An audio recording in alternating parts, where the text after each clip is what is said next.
Hi everybody, it's Christine at CLAldridgeArt, and I am, as you can see, pre-recording this video. It is Friday night, and it is about 6 o'clock Eastern Standard Time in the USA.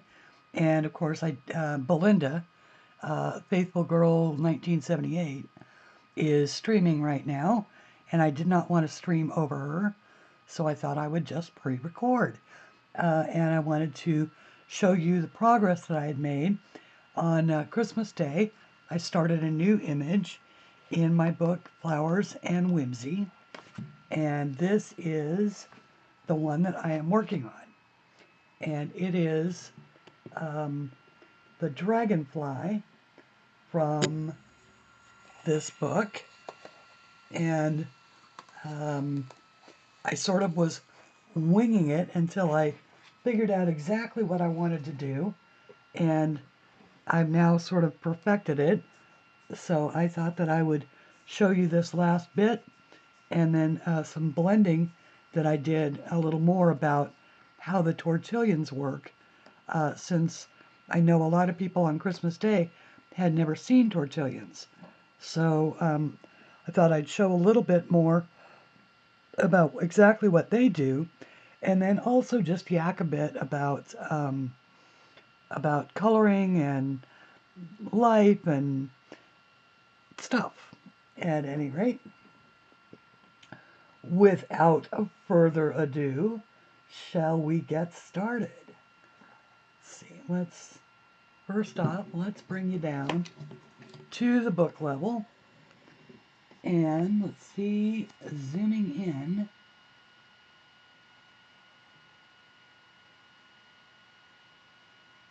What we can do. And one of the things that I was actually able to do that I really want to show you is get a super good blend on the butterfly wings. Now, they were kind of rough looking on Saturday after I put down all of those colors. And so I really just used the tortillion, which is the little paper stump, and went over each area, and see how it just sort of smooths out that blend and makes it so pretty. And I was able to get that effect here on the butterfly or the dragonfly's tail as well. And so I also wanted to show you real quickly how to sharpen one of these. And this is it. This is just a typical nail file, and you just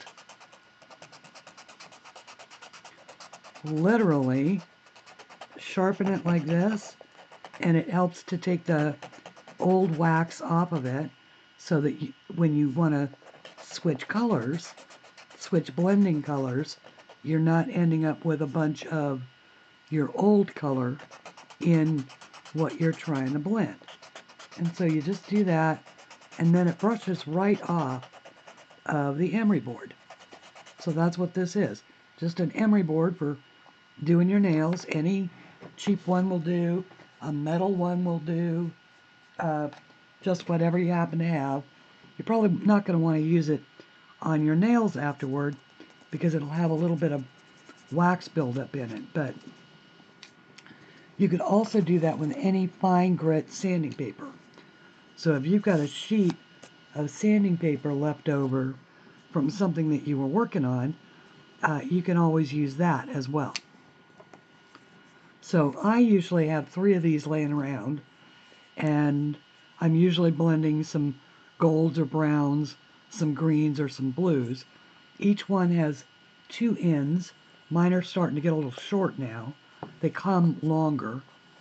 And so that means that I could have up to 6 different color families that I'm blending with before I have to have, before I have to change one of them out to blend something. So there is that.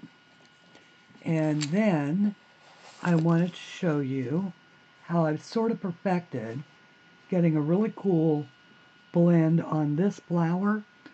Um, it was much golder when I showed it on Saturday, but I found that just by adding a tiny bit of color around the outer edges, it really gives it a pretty glow. So that is what I did there. And I'll work on this last one and yak just a little bit.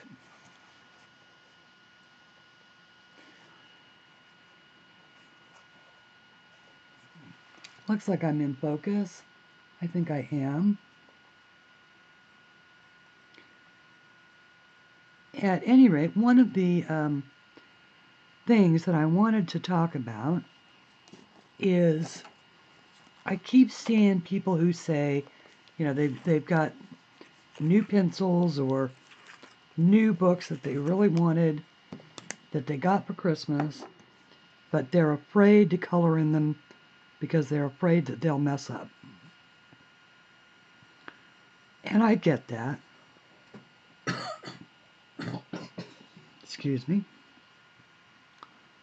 But one of the things I want to say about that is, of course, y'all know how I feel. That, you know, that oftentimes what we think of is a mistake is actually art's way of making magic. But I also know that I see an awful lot of folks who will say things like, oh, I'll never be able to color like so-and-so. You know, we all say that about Chris Chang. Chris is such a marvelous colorist. We'd all love to color like her. But the only person who can color like Chris Chang is Chris Chang. Otherwise, you're stuck with coloring like you. And so you need to know that there is nothing wrong whether you're a straight colorist or somebody who is working on learning how to blend or whatever. There is absolutely nothing wrong with your coloring the way you do it.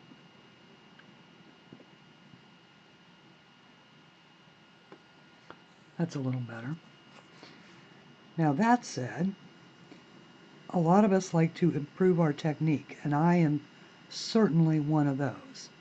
And I am constantly watching YouTube videos and seeing what people do. You know, people like Dee Dee Willingham. She just makes it look so easy. Belinda from Faithful Girl 1978. She's working on a dragon from Nathaniel Wake's book. This has been working on a series, and she's got it looking like it looks like pearlescent opal. It is just incredible. But if you break down how she did it, and she shows you right how she does it if you watch those videos, and then practice that, you can probably do it too. But here's where you sabotage yourself. By saying to yourself, I can't. I'll never learn how. I can't do it. You have just let yourself off the hook. Now that's fine if that's what your intent is. But if your intent is to learn new coloring techniques, get a coloring book that you don't really care about, or make a photocopy of a page that you love. Honest and truly, the copyright police are not going to show up at your house. Photocopy it and color it and try. Because I can't are words that are true. As long as you think and believe that you can't, you never will. Because you've let yourself off the hook before you've even tried. So if instead you say, well, I'll try, you've only let yourself partially off the hook. Because by saying, I'll try, it implies that it's perfectly acceptable if you fail. And that is true. It is perfectly acceptable if you fail. But if you want to succeed, the words you need to be saying to yourself are, the second one will be better than the first one. The second time I do it will be better than the first one. Because what you've just said to yourself is, I'm going to do it. Not, I want to do it. Not, I'll try to do it. I'm going to do it. I am going to learn to master the technique that I have just seen. Words matter. They matter in our little brains, and our little brains listen to what we say. And so when we say, I can't, or I'll try, or I want to, but I don't think I'll ever be able to, you have just completely self-sabotaged yourself. You've let yourself off the hook. Now, does that mean that you will get it right the first try? Absolutely not. You will not get it right the first try. And if you do, it is beginner's luck. I've had things that I've drawn that I've gotten right the first time that I've never been able to draw a second one so far. But I'm going to keep at it until I get a second perfect one. Because that is my goal. My goal is not to achieve perfection. My goal is to keep working at it. Every time I pick up a pencil, I would like my result to be closer to what I want than the last time I picked up the pencil. And May, I was listening to, May was talking in one of her videos about how when she wanted to learn to do skin, she stopped worrying about the rest of the picture. And she just concentrated on learning to do skin. And once she would learn one kind of skin, then she would move on and do another kind of skin. You know, so you've got your pales, your fair people, your mid-tone people, dark people, red people, blue people. It's all, I mean, the technique is the same. And it is recognizing shadows and studying it. You know, look, and this is a perfect place to look that I have found to study the shadows of the human face is in magazines.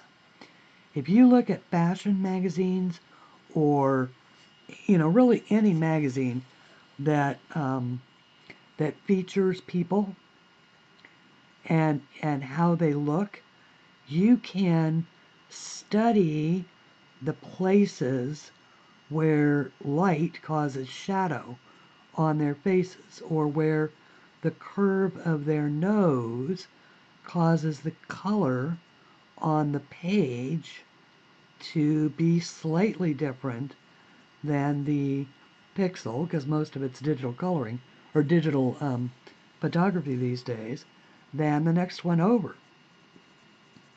And you can achieve that with colored pencils. But you have to know that those shadows are there, and that, that maybe if you want the light coming from the left side, that is going to cause a shadow of the nose on the right side, and that kind of thing. But you need to not say I can't. This is true, by the way, of life. I'm boiling it down to coloring, but anything that you want to do, don't start with the mindset that you can't do it, or you never will.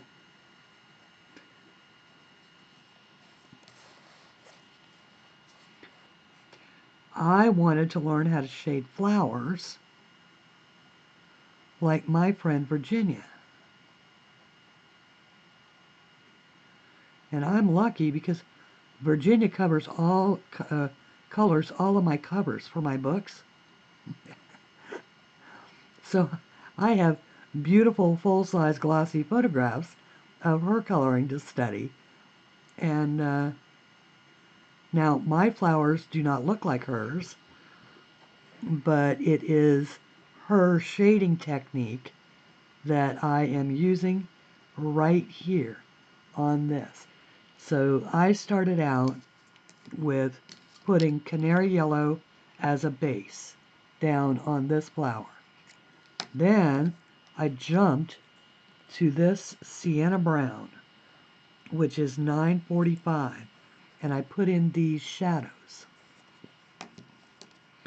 And now I have the yellowed orange 10002 Prismacolor, and I'm adding some orange color. So now I'm going right over the top of my browns to just sort of add a little orange color without losing that pretty light yellow canary underneath. Now, was I capable of doing or even recognizing how to create a blend like this before? No, I wasn't. I thought it was magic and that only super skilled people could do it. But then that's what I thought before I picked up a pen and began drawing.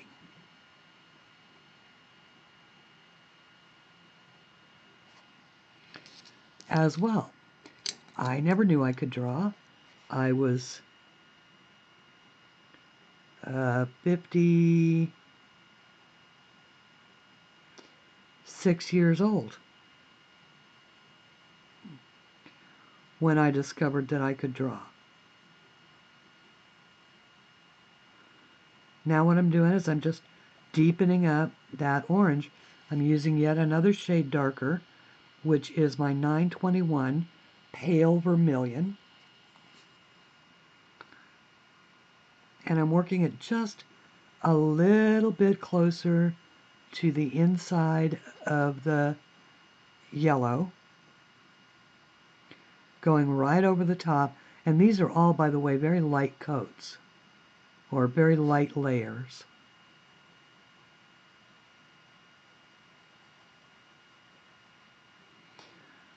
But just like I never thought that I could draw anything other than maybe a straight line or a circle, I never once said to myself, I can't. And I just kept at it, and I kept at it until I finally got a result that I was willing to put my name to.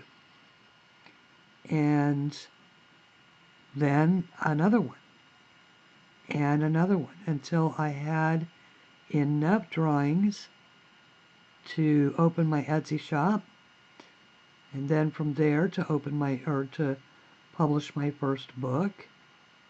And maybe drawing isn't your thing, but if coloring is your hobby and you want to get better at it, take I can't and I'll try out of your lexicon and think I will eventually.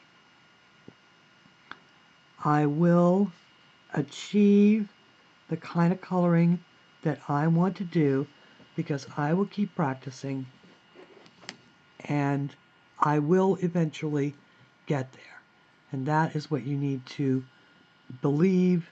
Believe in yourself the way that we all believe in you. When I say we, I mean all the fellow colorists, because, we are all our own worst enemies when it comes to our coloring, because we know where all of the imperfections are. Okay, now this is the tortillon. Nothing more than a paper stump. 3 of these cost 99 cents at your local art supply store. They come in all sorts of different sizes. This is the number 2, which represents the size of a number 2 pencil. But you can also, if you do large-scale chalk work or pastel work or anything like that, you can get, giant ones of these. And it just creates this beautiful, seamless, makes it look three-dimensional, deep blend.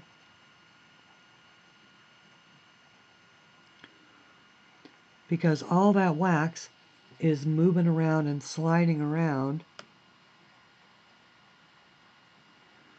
on top of each other.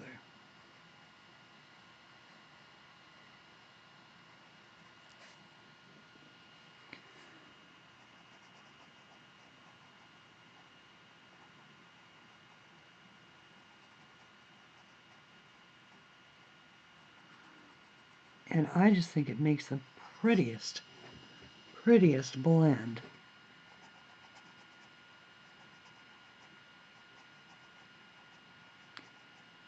Creating an illusion with wax. Creating an illusion with colored wax on a piece of paper. Coloring is magic.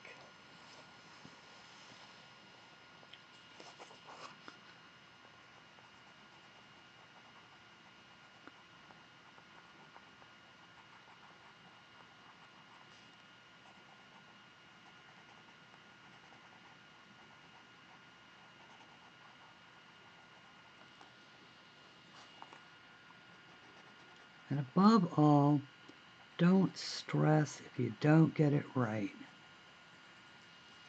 because there's always the next page to get it right on. Okay, so now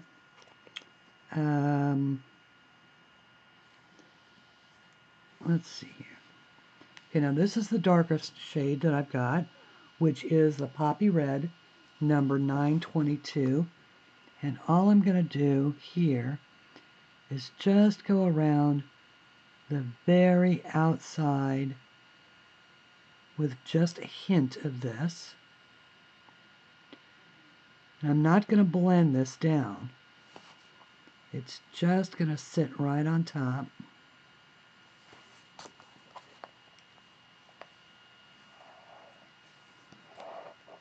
Oh dear, was I off screen there? Or off camera?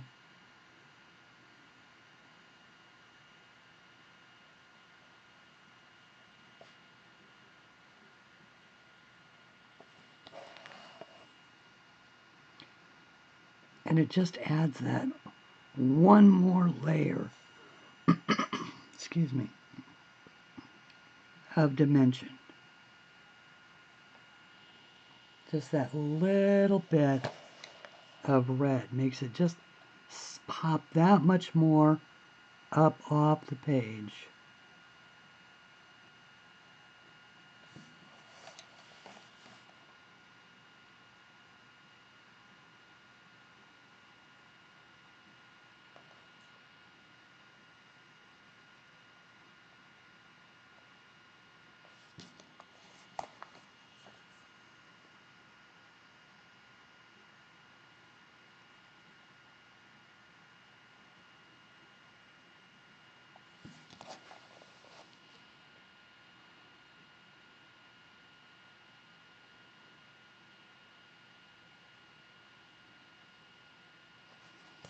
Just like that.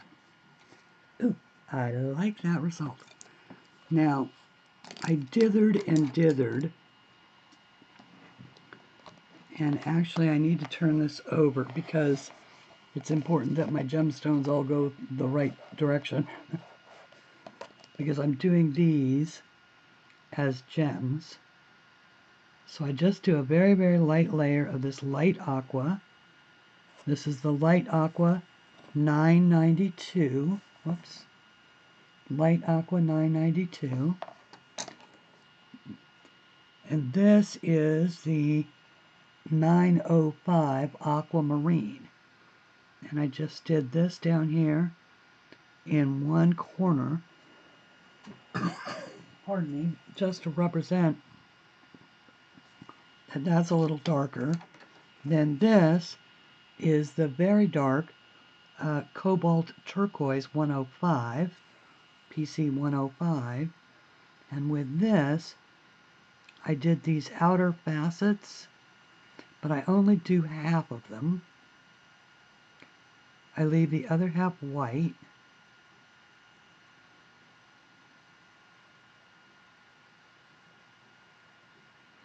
I mean, I only do half of each space, and that will sort of end up, when I blend this, giving the illusion that light is hitting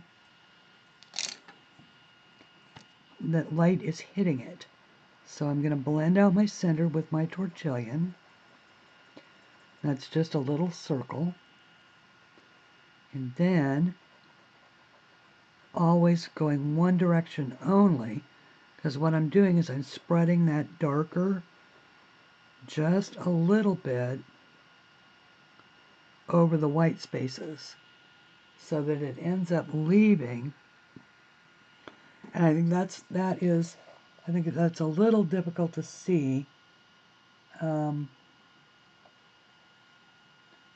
with the camera, but it's really pretty in person. And then the last thing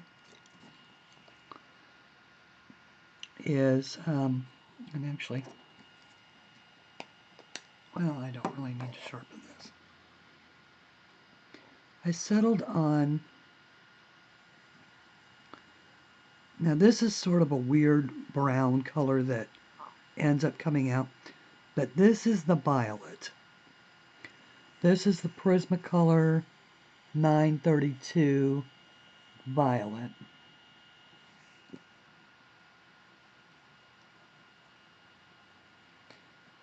But I'm going to mix it with a red. When you mix a purple and a red like this, it sort of makes this odd color. It's not really a brown. It's kind of like a reddish purple. Somehow it seems to work with this orange.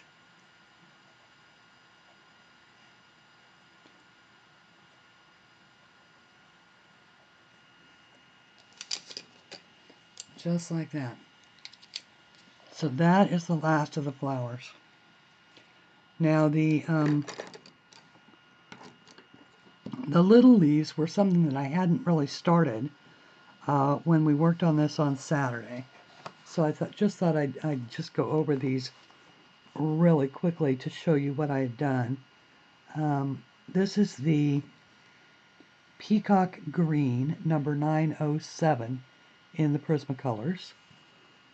And I just went over,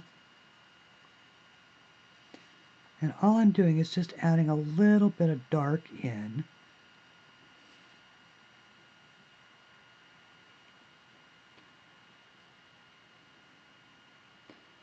Sort of going over that leaf vein, and then just adding a little bit of dark in here at the bottom.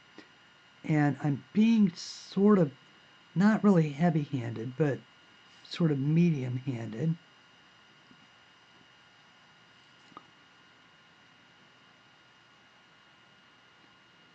And just getting a little color down in those spaces. Oops. Oh.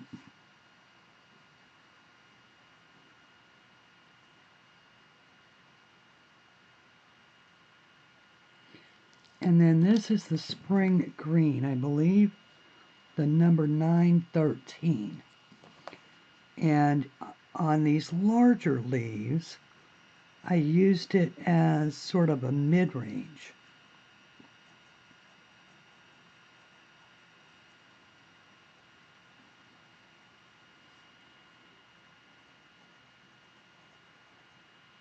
Once again, sort of medium, because I'm going to blend these.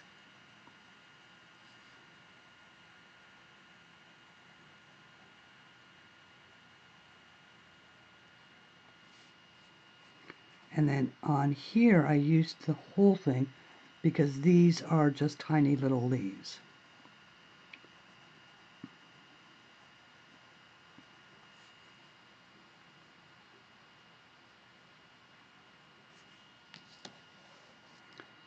And then, as a final step on these bigger leaves, I did put just a little bit of chartreuse and sort of blended it on the whole thing,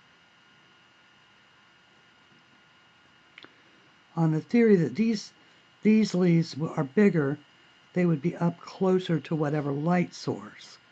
So there would be a little bit lighter spots on them than on the ones that are down here, sort of closer to whatever this thing is that's causing this shadow. So then I take the tortillon and once again I look for a green one. I think this is the blue.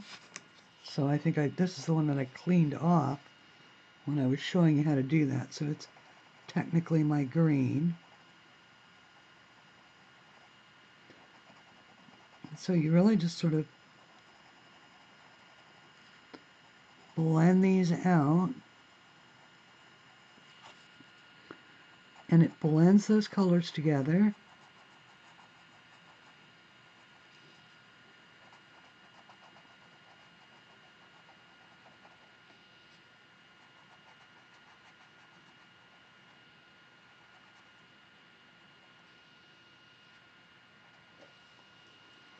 Blends all of the pigment into the tooth of the paper, so you don't end up with any of those little negative white spots that none of us likes.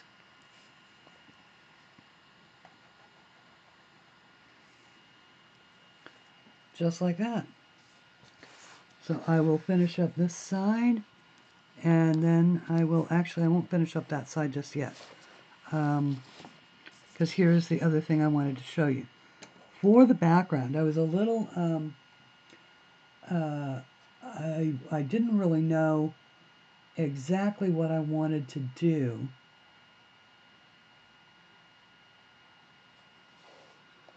for the background.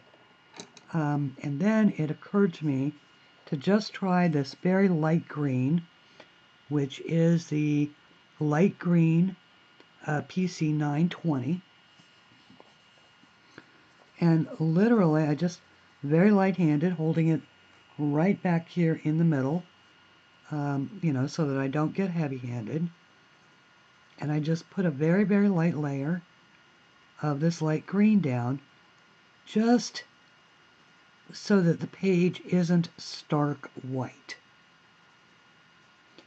I didn't want to leave it stark white, and I didn't want to color it like a brown, because I was thinking that, that if this was a pool of water, and our dragonfly is flying over the pool of water, and this is a planter outside the pool of water, that the ground would be brown, right? Well, no matter how I worked that out in my head, I couldn't make it pretty using brown. But I could make it pretty just by using a light green. And after all, my motto is color something pretty. So I want it to be pretty.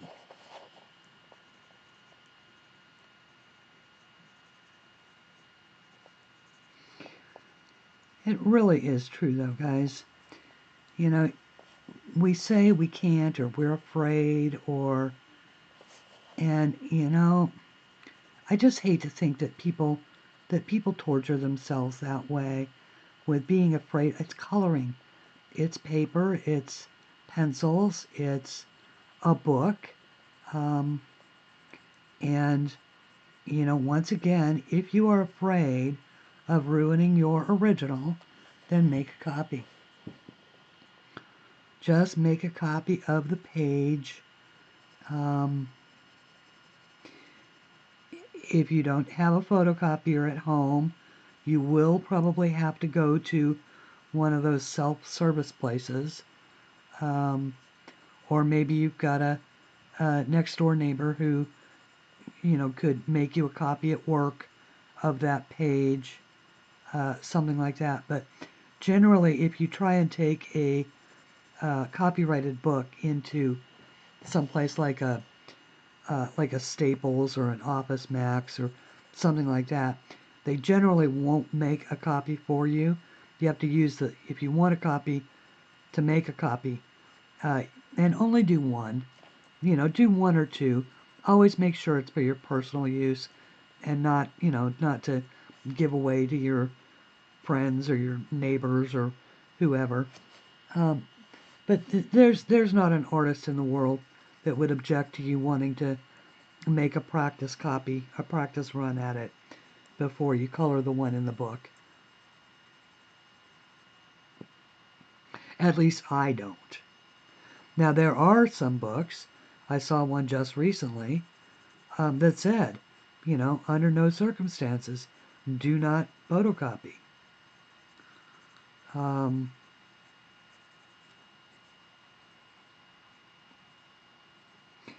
And that is at the artist's discretion.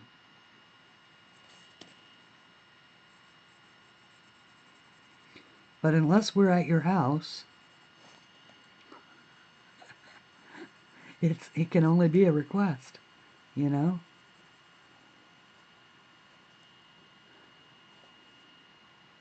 Because once again, the copyright police are probably not hanging out at your door.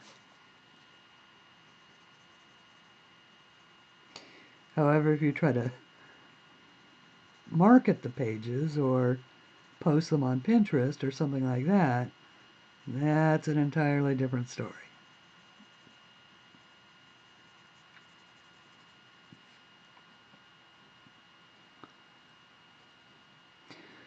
So you just can't yet. But you will. If you want to learn to color like Chris Chang, study Chris Chang and keep practicing.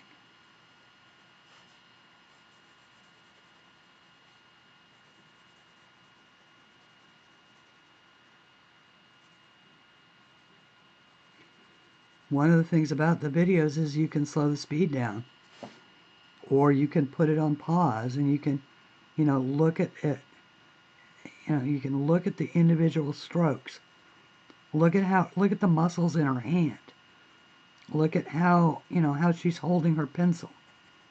Look at all of those things.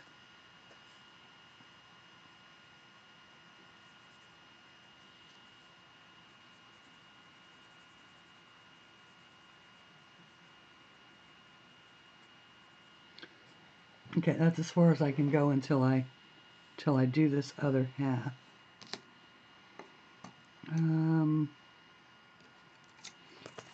I don't want to bore anybody by doing this. Of course, I can always cut it out of this video or magically speed it up, whichever the case may be.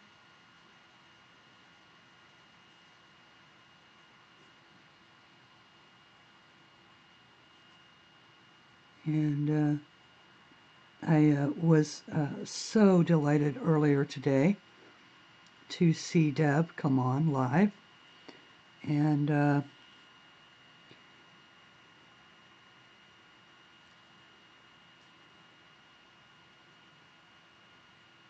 am very pleased that happened.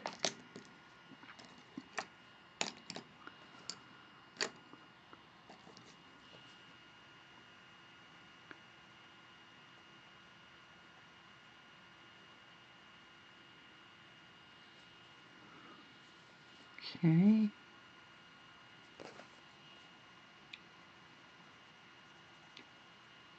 Add a little of the spring green. Went peacock green. Now spring green.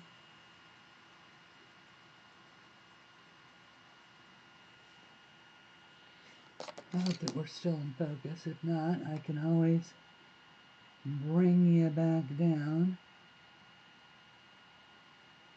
to where I know we were in focus. My eyes are out of focus again too, because when I'm coloring,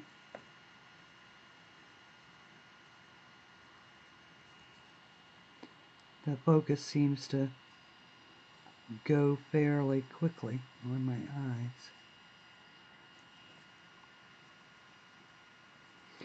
For doing things like reading the screen or watching television,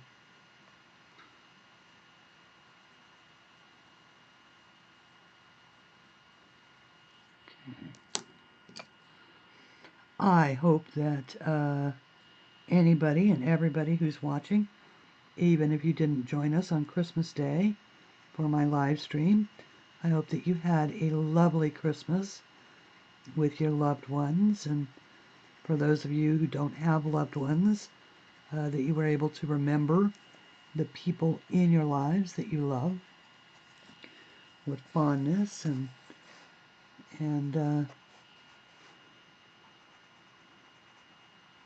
happy thoughts at the memories that they left you with. What is it that they say, that a person isn't really gone as long as you remember them? And I think that that is actually true.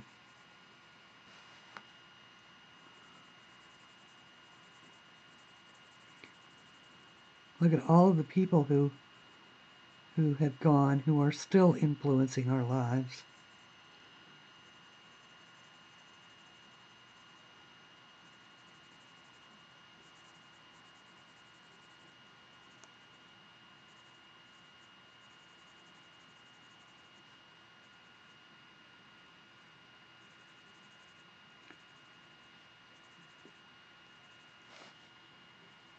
Okay.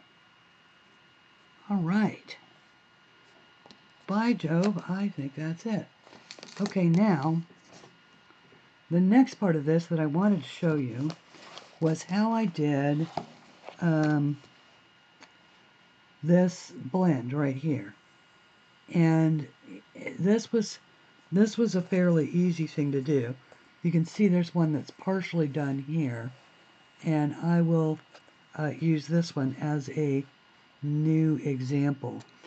But it's just, sort of your standard gold blending. I'll use it here, and I just started here at the crown of a curve. This is a curve, and what I wanted to do is make it look wavy. So I started out with the canary yellow at the apex of the curve, so the top of it.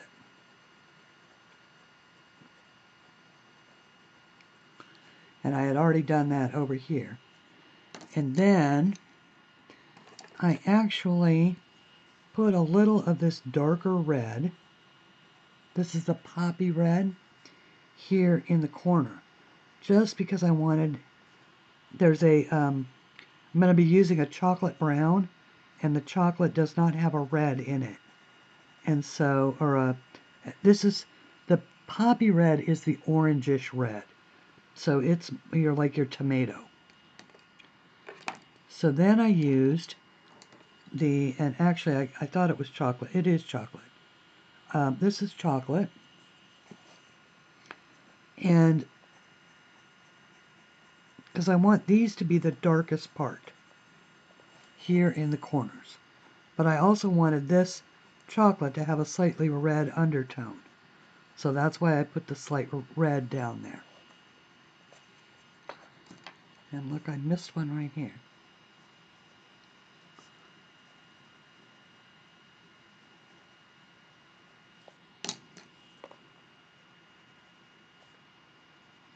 So this is the darkest part.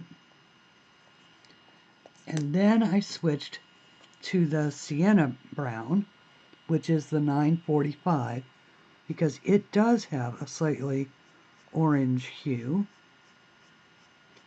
already. And I worked it a little bit up, not much, not far, but just a little bit up.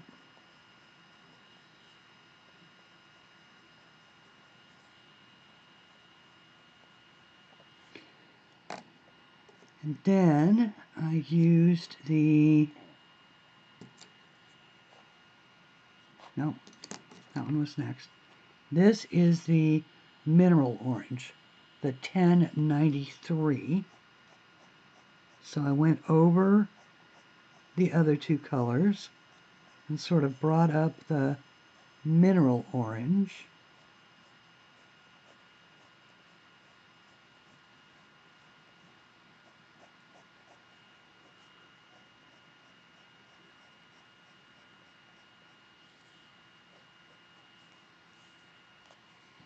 Oops, I'm forgetting my center one down here.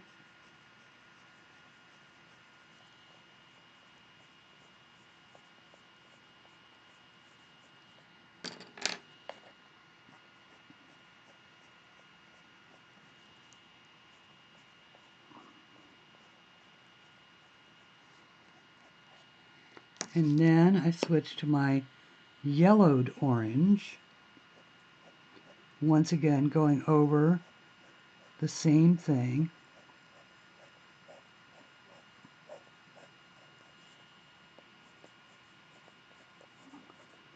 Still layering.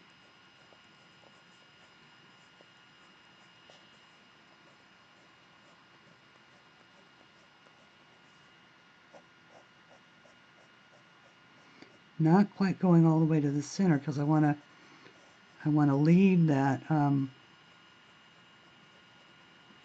that highlight there at the top of the oops, at the top of the apex.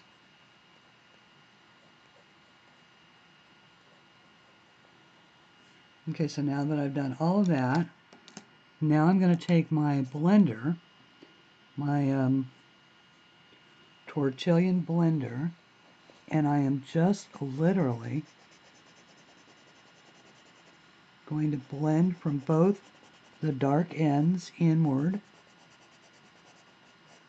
till I get up here to the apex, and just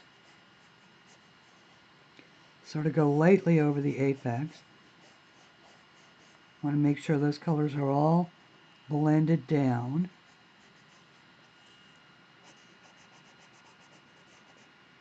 Getting rid of all the little white holes.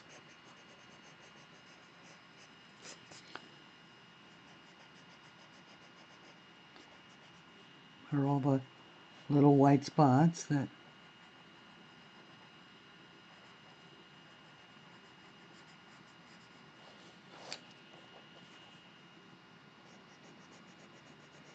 it is raining like a son of a gun outside again, guys. And it's warm. It's weird. It's warm and it's wet here in Virginia. And because it's like 60 something degrees outside right now. Very odd weather.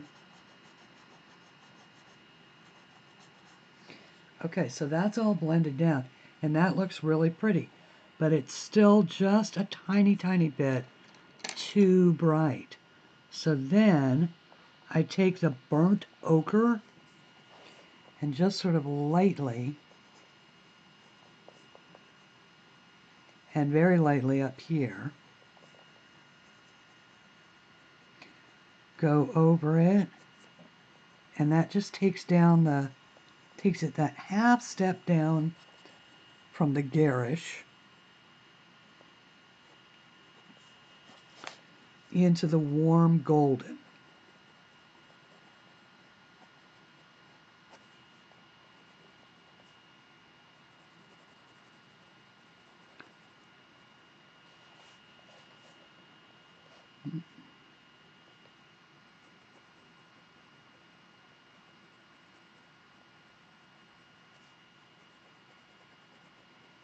Just very, very lightly over that.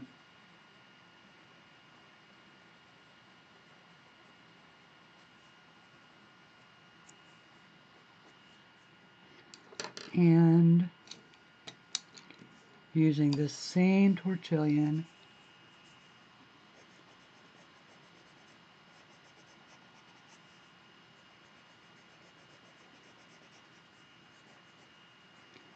I just blend it all down one more time.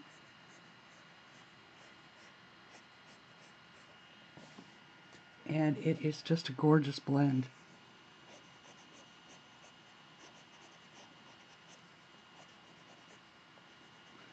And I think it goes very nicely with the flowers and with that light pale green background. It's a nice contrast of colors, a nice contrast of nature colors.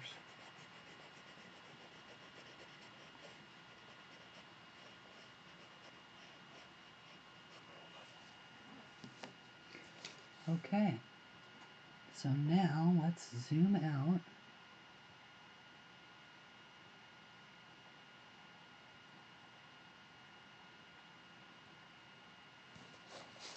And see what that looks like. Yeah, see, I think that's just really pretty. I really do. Okay, well, that is about, I'm going to continue on and do the other two sides, but that is about all that I have time for right now tonight. But I did just want to say hi and just say to everybody, you know, I hope that you have fun with all your new books and all your new coloring supplies, and know that eventually you can, you can, you can. You can, you can. You will try, you will fail, but you will try again, and you can do it. So until then, please color something pretty. Christine Aldridge, signing out.